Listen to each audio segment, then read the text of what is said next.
Assalamualaikum warahmatullahi wabarakatuh.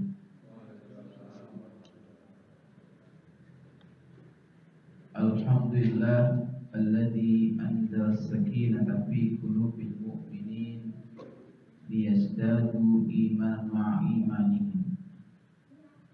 Asyhadu an la ilaha illallah wahdahu la syarika lah wa asyhadu anna Muhammadan abduhu wa rasuluh la nabiyya ba'dah.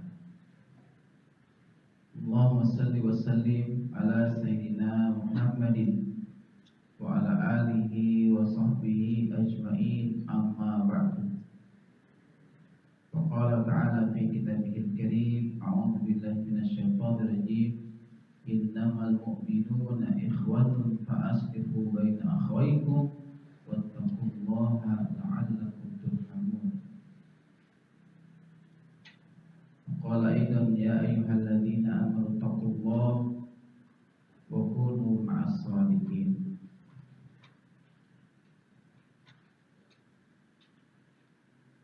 Ikhwatal iman rahimani wa rahimakumullah.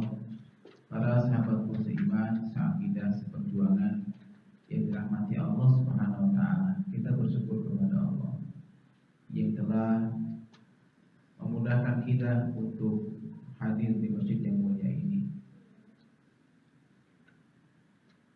Kita berharap semoga pertemuan kita tidak hanya di dunia yang sementara ini. Kita tentunya menginginkan kita akan berkumpul bersama, kita akan duduk bersama, kita akan tentunya ingin kebersamaan ini sampai di akhirat nanti bersama-sama di surganya Allah Subhanahu wa taala. Amin ya rabbal alamin.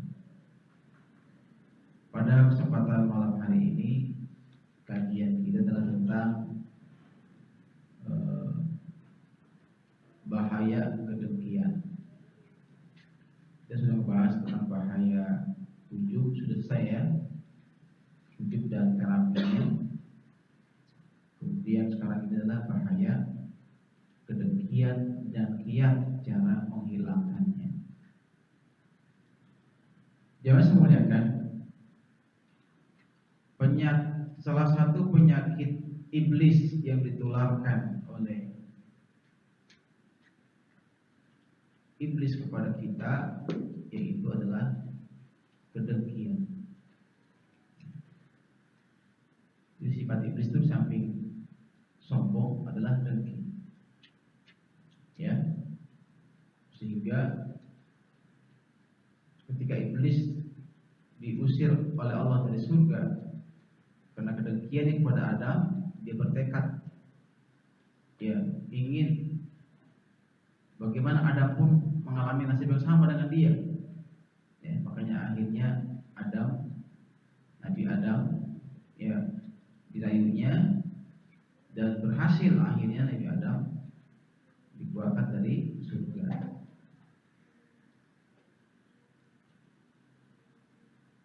Tentang masalah dengki ini begitu banyak hadis-hadis yang menjelaskan tentang tercelanya kedengkian. Di antaranya adalah la tahasadu wa la taqatu wa la tabaghadu wa la tadabaru wa kunu ibadallahi ikhwana. Rawahul Bukhari Muslim. Hadis ini sahih Bukhari Muslim. Kata Nabi, janganlah kalian saling mendengki, janganlah kalian saling memutuskan hubungan, janganlah kalian saling membenci dengan yang lainnya, janganlah kalian saling memperdaya.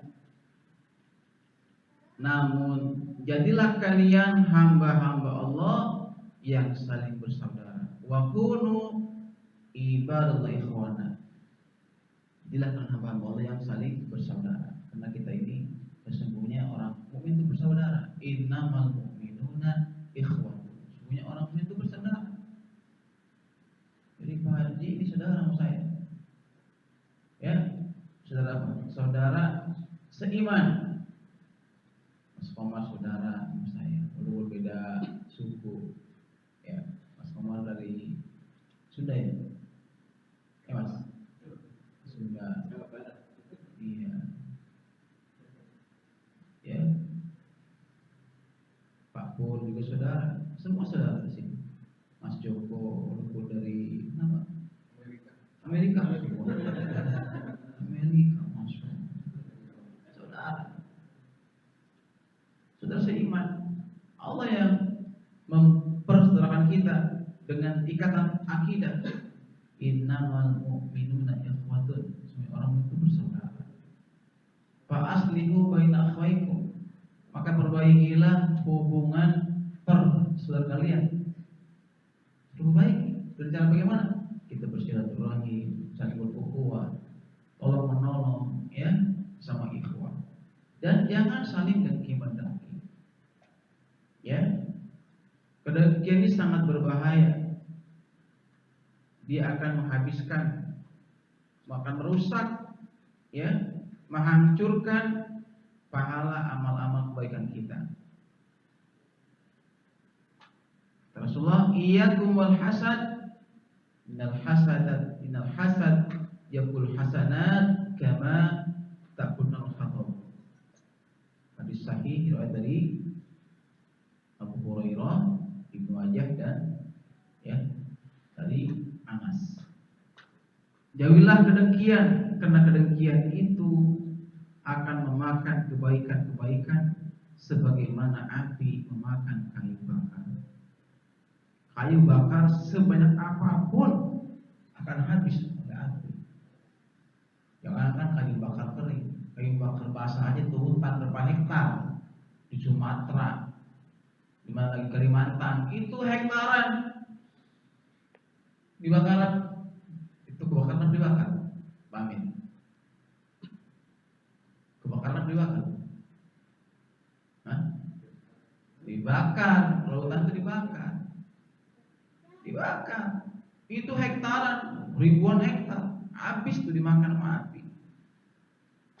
Artinya sebanyak apapun pahala amal kebaikan kita bersolat, yang mulai tahajud, udah kita puasa, zikir banyak, udah umroh, udah haji, ya, banyak pahala kita. Tapi kalau kita masih memelihara sifat dengki dengan ikhwah, dengan sama muslim, maka bisa jadi pahala amal kita itu akan habis, ya, digerogoti oleh kedengkian.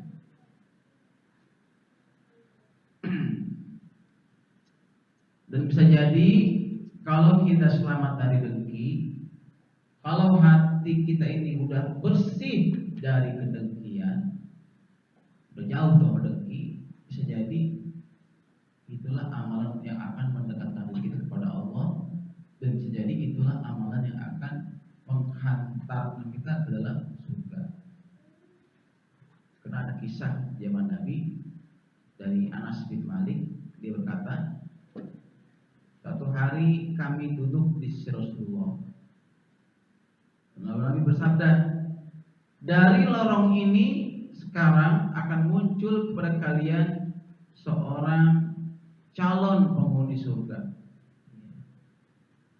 Anas berkata, kemudian muncullah kepada kami seseorang dari golongan Ansor sambil menyeka bekas air wudhu di jenggotnya dan menenteng kedua sandalnya tangan kirinya, lalu dia beri salam kepada kami.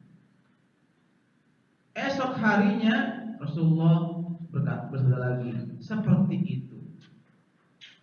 Tiba-tiba muncul orang itu lagi, ya. Di hari ketiga pun demikian, kata Nabi. Sebentar lagi akan muncul kepada kalian seorang dari calon penghuni surga. Dia lagi ternyata. Sampai 3 kali berulang berturut-turut Nabi mengatakan orang itu ahli surga. Dan ini sahabat biasa, orang Ansor, bukan sahabat senior, ya. Pada hari ketiga itu, maka setelah itu, ya, ada sahabat yang namanya Abdullah bin Amr bin As. Sahabat ini penasaran, apa sih orang ini keistimewaannya sampai dijamin masuk surga. Apa istimewanya? Diikutin tuh sama sahabat namanya Abdullah bin Amr bin As. Ya. Sampai depan rumahnya dia berkata, ya, sungguhnya aku bertengkar dengan ayahku, lalu aku bersumpah untuk tidak masuk ke rumahnya selama 3 hari. Maukah kamu menampungku selama 3 hari? Jadi ini Abdullah bin Amr bin As, ya, aku lagi berantem sama bapaknya. Dia bersumpah gak mau pulang, ya, selama 3 hari gak mau pulang ke orang tuanya. Dia pengen numpang di mana? Di rumah orang Ansor yang dijamin masuk surga. Bolehkah aku, ya, menginap sini 3 hari? Jawab, iya, boleh. Kemudian Abdullah bin Amr bin As menginap di rumahnya selama 3 malam. Di tamu itu Pak Pur berhak boleh nginap 3 malam. Contohnya, jadi batas tamu itu nginap 3 malam Pak Joko. Kalau lebih 3 malam udah ada hitungannya.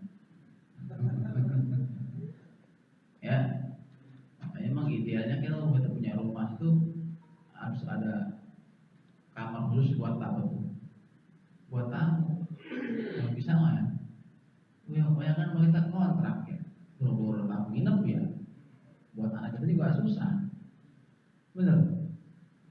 Ya, ya Mas. Iya. Ya. Akhirnya nginep nih sahabat, ya. Nah, ternyata ini Abdullah nginep itu hanya buat niat, pengen tahu ini orang apa sih ibadahnya kalau malam sampai dijamin masuk surga. Dan ketika dia selama 3 malam itu nginep, dia tidak melihat itu sahabat qiyamul lail, nggak tahajud di malam-malam, tidur, ya, ya, dan nggak bangun kecuali untuk sholat subuh. Tuh. Jadi selama 3 malam ini dipantau nih sama Abdullah, kok nggak pernah tahajud nih orang, kok orang kayak gini jadi ahli surga, gitu. Hidupnya malam suntuk gitu kan. Akhirnya Abdullah bin Amr bin As nih, dia jujur, ya, dia jujur, dia ngomong, wahai saudaraku, sebenarnya aku ini tidak sedang bertengkar dengan ayahku. Jadi ini bohong nih, bohong dia. Sebetulnya aku enggak bertengkar dengan ayahku, tetapi aku, ya, pernah mendengar Rasulullah bersabda bahwa engkau termasuk ahli surga. Lalu aku ingin mengetahui amal ibadahmu, ya, apa di malam hari. Tapi aku tidak melihatmu melakukan amal-amal yang banyak, ya. Biasa saja, seperti kebanyakan orang, malam-malam ibadahnya nggak banyak, malah tidur, nggak qiyamul lail. Lalu amal apa gerangan yang membuatmu mencapai tingkat seperti itu? Maka dia menjawab, tidak ada apa-apa kecuali yang kamu lihat, ya.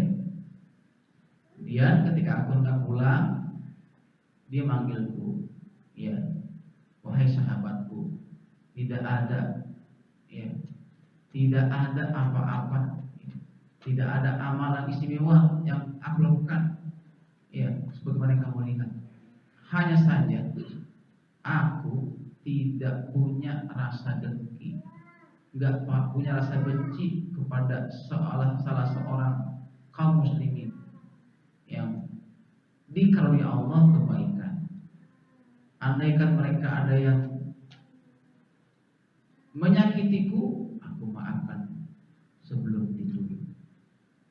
Itu ya, jadi dia itu mengaku dia tidak ada rasa benci, nggak ada dengki sedikit pun sama orang lain terhadap apa yang dimiliki mereka, dan seandainya ada orang yang menyakitinya, dia maafkan sebelum diminta maaf, sebelum tidur dia maafkan. Maka kata Abdullah bin Amr bin As, itulah yang membuatmu mencapai tingkatan mulia, dan itulah yang tidak mampu kami lakukan. Ya, ini oleh Abdullah bin Amr itu. Nah, hadis ini jelaskan bahwasanya orang yang hatinya itu bersih dari kedengkian, bersih dari iri dengki, bisa jadi orang itu min ahlil jannah. Ya, makanya di Quran itu ya salah satu dalil yang menunjukkan adalah wala tukhzini yauma yub'atsun yauma la yanfa'u malun wala banun illa man atallaha biqalbin salim. Janganlah engkau hilangkan aku di hari nanti, di hari menuju bangkitkan, hari di mana enggak lagi manfaat harta dan anak laki-laki, illa kecuali yang datang kepadamu biqalbin salim, dengan hati yang salim. Oleh para al-tafsir, hati yang dengki itu adalah hati yang salim, itu adalah hati yang selamat dari dengki, hati yang bersih dari dengki, dari kesombongan dan dari sifat-sifat kecil lainnya. Itulah hati yang salim, hati yang selamat, ya, hati yang bersih. Nah, mudah-mudahan kita berharap pada Allah, ya, hati kita dijauhkan oleh Allah, dibersihkan oleh Allah dari kedengkian. Amin ya rabbal alamin. Ya.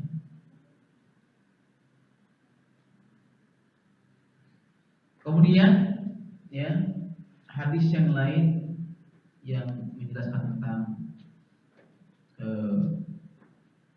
tercelanya kedengkian, yaitu salasun la yanju minhunna ahadun az-zannu wat-tiyaratu wal hasadu. Wa sa'uhadditsukum bil makhraji min dalika idza zananta fala tuhaqqiq, idza tayarta famdi, wa idza hasadta fala tabqi. Tiga hal kata Nabi, tiga hal yang tidak seorang pun akan selamat darinya. Yang pertama yaitu suudzon, ya, berprasangka buruk. Kedua, masih meyakini adanya kesialan sesuatu, ya, tentang suatu. Tiga, itu kedengkian. Jadi kata Nabi ada tiga hal, ya, di mana ya tak seorang pun dari manusia itu luput dari ketiganya itu, yaitu suka suudzon, sangka buruk, ya, kemudian masih meyakini adanya kesialan dalam sesuatu, dan kedengkian. Aku akan menjelaskan kepada kalian solusi dari tiga hal tersebut. Ini kata Nabi, ini ada solusinya. Apabila kamu berprasangka buruk, maka janganlah kamu laksanakan. Jangan kamu laksanakan. Apabila kamu meyakini adanya kesialan tentang suatu, maka ya melajulah terus, gak usah dipercayai. Dan apabila kamu mendengki, maka janganlah kamu memperturutkan. Nih ya, jadi memang tiga hal ini manusia nggak luput, ya. tiap orang itu punya potensi untuk apa? Dengki sama orang. Tiap orang masih percaya adanya sial. Apalagi orang Jawa. Kalau bikin acara-acara tuh cari apa nih? Cari hari baik ya, Mas Joko. Amin. Hari baik, hari buruk. Ada nggak ya? Hah? Mau bepergian, ya Mas Pur.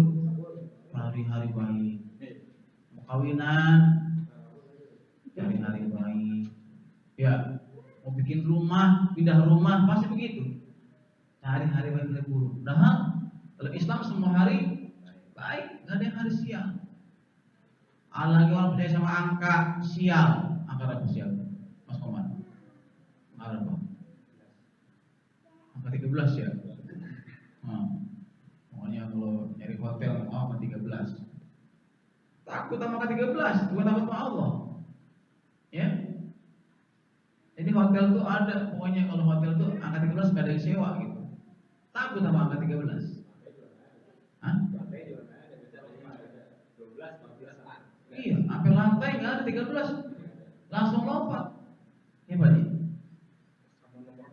Kalau ada pesawat, ada 4.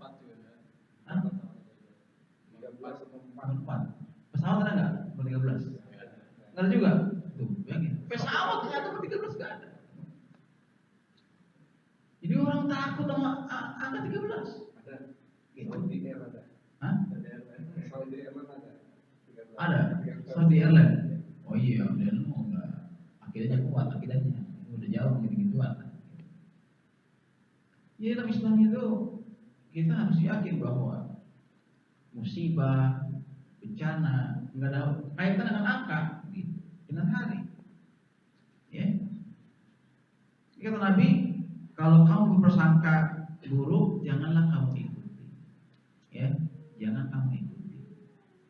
Kalau kamu yakini adanya kesialan, maka malah jalan terus, ya. Jalan terus, gak usah dipercayai. Dan kalau kamu berdengki, janganlah kamu memperturutkannya, jangan turutkan. Tapi harus dihentikan, ya. Nah ini ya diantara ya hadis yang menjelaskan tentang tercelaknya ya sifat dengki. Dia di yang lain Nabi juga bersabda, akhwafu ma akhafu alayya ala ummati ayyak sura fihimul mal fa yatahasaduna wa yaqtatiluna. Hal yang paling aku takutkan terjadi pada umatku adalah banyaknya harta pada mereka, lalu mereka saling bersaing, saling mendengki, dan saling bunuh-bunuhan. Masya Allah. Itu ya. Di sini ya disebut dalam As-Sahihain.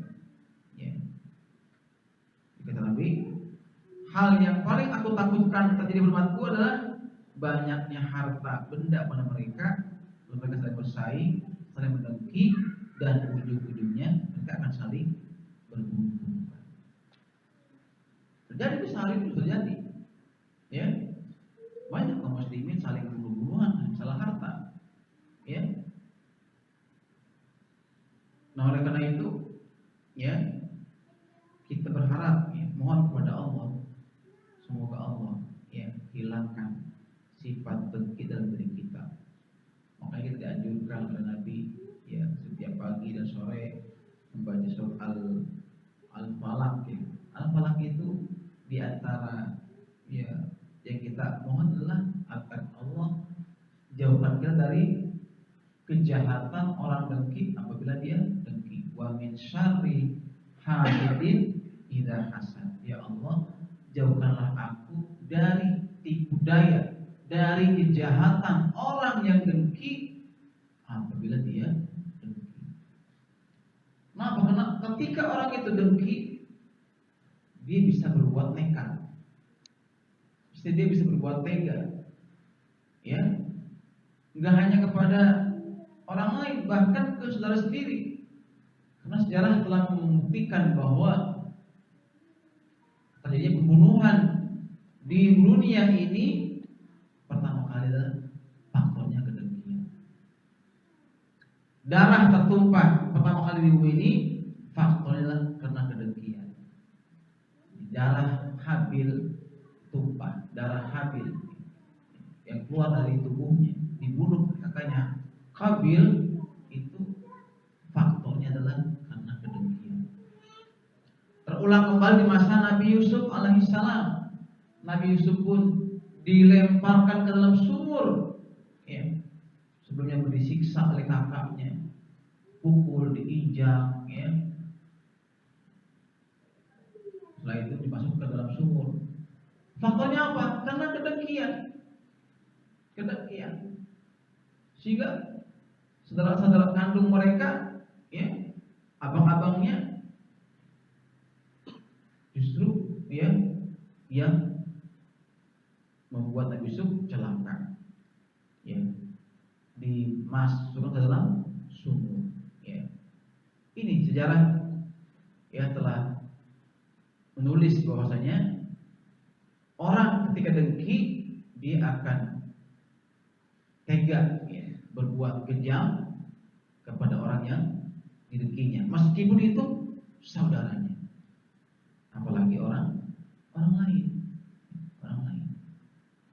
Ya, makanya kalau kita lihat di masyarakat, ya, terjadi tawuran, terjadi sampai kepada pembunuhan, itu kalau kita urut-urut, ya, kalau kita cari, ya, faktor-faktor penyebabnya, itu ada datanya kedengkian, dendam, seperti itu, ya. Jamaah saya muliakan, ya.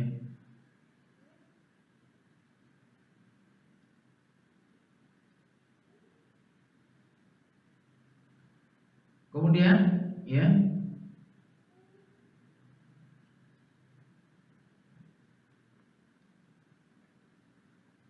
hadis berikutnya yang merupakan, ya, tentang dengki, yaitu ma aksara abdun zikrul maut illa qalla fabuhu wa qalla hasaduhu. Seorang hamba, ya, seorang hamba tidak berbanyak mengingat kematian kecuali pasti sedikit kegembiraannya dan sedikit pula kedengkiannya. Nah, ini berarti di sini di antara solusi ini. Solusi untuk menghilangkan kedengkian adalah dengan mengingat kematian. Ingat mati. Gak selamanya kita hidup di dunia, ya. Tadi saya lewat Jalan Ratna, ada jalan kuning, terus namanya Haji Hambali. Haji Hambali itu masih muda, yang punya bengkel, ya, belum punya bengkel dia. Masih muda, meninggal sore tadi. Sebelumnya meninggal tuh adiknya, namanya Haji Nahrawi. Rumahnya persis tuh Gang Haji Nelin paling pojok. Masih muda, masih 45 tahun. Kakaknya juga masih muda, ya. Jadi satu persatu orang dipanggil oleh Allah, ya. Baik yang muda, yang tua, yang kaya, yang miskin, semua dipanggil oleh Allah. Nah, kita pun sama, cepat atau lambat, suka atau nggak suka, kita pasti akan dipanggil oleh Allah. Nah, kalau kita ingat bahwa kita akan mati, ya, nggak ada lagi dengki orang, ya, nggak ada lagi. Apa yang dengki orang? Nggak ada manfaatnya, nggak ada gunanya. La rohata lihasudin, tidak akan pernah hidup tenang orang yang masih bersifat hasud. Gak akan rasa hidup tenang kalau orang itu masih bersifat hasud. Jadi hati. Jadi kalau kita ingin menghilangkan sifat hasud, pertama kita harus, ya, banyak mengingat kematian.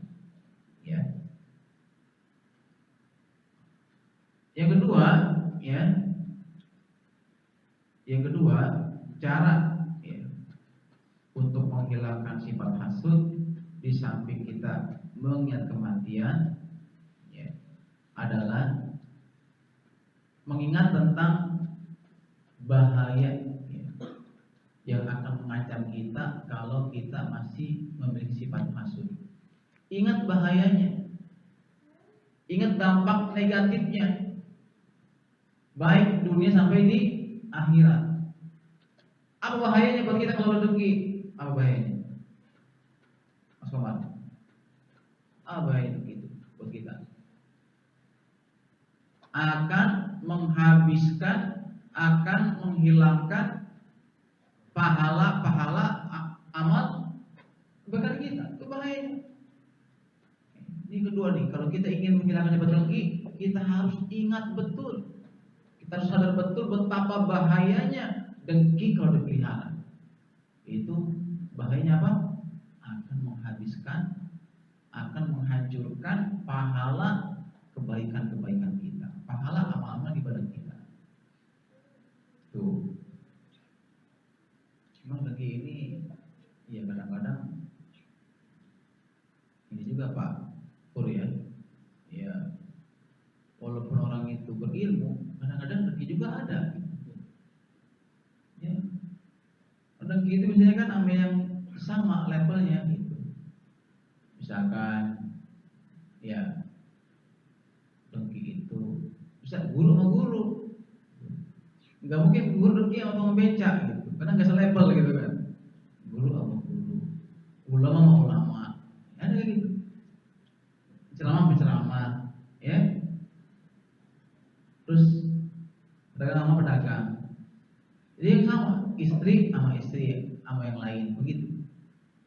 Kalau sih banyak, ya, dengki. Bukan sih satu, dengki sama siapa? Pak Haji, ya. Begitu, Mas Heri. Ya, karyawan sama karyawan. Jadi selevel begitu. Ya. Makanya, ya, hati-hati. Ya.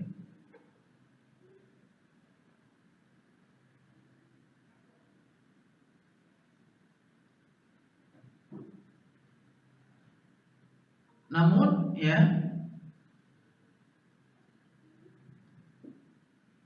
ada kedengkian yang halal.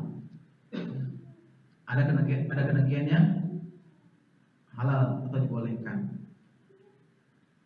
Sebagaimana yang dijelaskan oleh Rasulullah, la hasada illa fisnain. Tidak ada, ya, tidak dibolehkan kedengkian kecuali dalam dua hal. Jadi boleh dengki itu dalam dua hal. Ini dengki yang boleh nih, ya, yang halal. Apa? Rajulun atahullahu malan fasallatahu ala halakatihi fil haqqi. Wa rajulun atahullahu ta'ala ilman fahuwa ya'mal bihi wa yu'allimuhun nas. Pertama, kita boleh iri kepada seorang yang dikaruniai harta yang banyak oleh Allah, lalu dia menghabiskan harta itu dalam kebenaran, dalam ketaatan. Nih, boleh. Misalnya Mas Joko, Mas banyak hartanya, amin gitu. Duitnya banyak, miliaran, rumahnya banyak, ya. Namun hartanya itu digunakan untuk kebaikan, kebenaran. Banyak bantu orang, banyak anak yatim, janda-janda dibantu, ya. Misalkan bantu untuk masjid, pesantren. Nah, kita sebagai temannya, ya, kepengen gitu, ngiri gitu. Ya Allah, saya juga kalau kaya kayak ini kepengen seperti itu. Nah, itu boleh ngiri seperti itu, ya. Itu namanya ghibthah sebutnya. Apa? Ghibthah. Ya. Ingin, ya, kepengen seperti dia, ya. Supaya apa? Kita juga bisa beramal lebih, ya, darinya. Atau Yang kedua, seseorang yang Allah karuniai ilmu yang banyak, ilmu yang luas oleh Allah, lalu dia mengamalkan ilmunya itu dan dia mengajarkannya kepada manusia. Ini boleh. Kita misalnya ada seorang yang alim, ya, ilmunya luas, wawasannya luas, dia banyak juga jamaahnya, dia ngajar di mana-mana. Kita ngiri, pengen, ya Allah, pengen banget kayak dia. Enak kayaknya kayak dia itu ya. Ilmunya luas, amalnya banyak, ya. Seperti itu. Ini boleh, ya. Cuma dua nih. Ini, ya, kedengkiannya dibolehkan. Boleh, ya, kita ngiri dengan hal seperti itu. Ayo nih. Udah masuk? Belum. Waduh, Pak Pur nih, cepat kayaknya.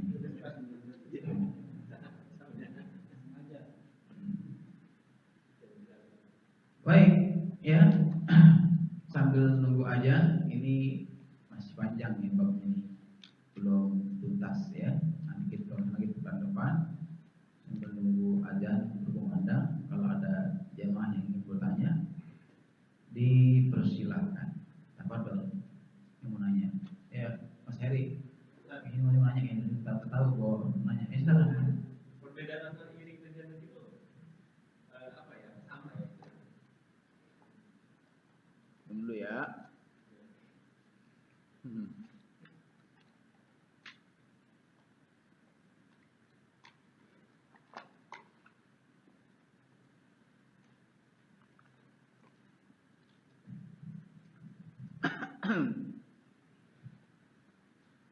Jadi iri hati sama dengki itu sinonim ya. Sinonim. Hanya beda istilah. Sama. Dengki ya iri hati, iri dengki. Kalau bahasa Arab namanya hasad. Ya. Hasad. Ya. Atau hasud, ya. Jadi kalau bahasa Arab itu kan ya udah baku ya, hasad, dengki. Tapi kalau bahasa Indonesia bisa maknanya dengki, bisa maknanya iri hati. Ya. Cuman kalau ya kedengkian lebih kasar, kalau iri hati masih lebih halus gitu. Ya. Itu aja perbedaannya. Jadi dua-duanya, mau iri hati, mau dengki, kita harus jauhi karena itu ya sifat yang mazmumah, sifat yang tercela, yang sangat dibenci Allah Subhanahu wa taala. Ya, karena Allah menginginkan kita ini hidup saling bersaudara, menghormati, menghargai, saling berkasih sayang. Kalau dengki itu justru akan merusak persaudaraan, merusak ikatan ukhuwah, hancur tali ukhuwah kalau kita masih melihat sifat dengki. Ya, seperti itu. Ya, Mas Heri. Yang lain silakan yang mau nanya.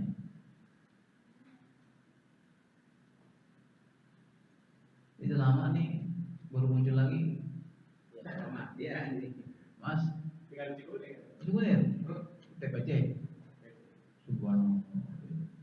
Udah elit tuh bener. Iya. Kan Al-Majid. Iya.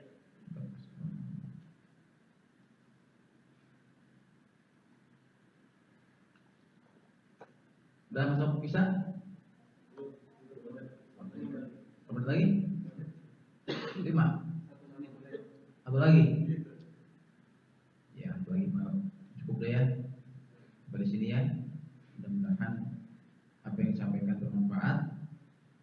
Kita berharap kepada Allah, mudah-mudahan Allah jauhkan sifat kedengkian dalam diri kita. Amin. Ya Rabbal alamin. Kita berdoa, subhanaka Allahumma wa bihamdika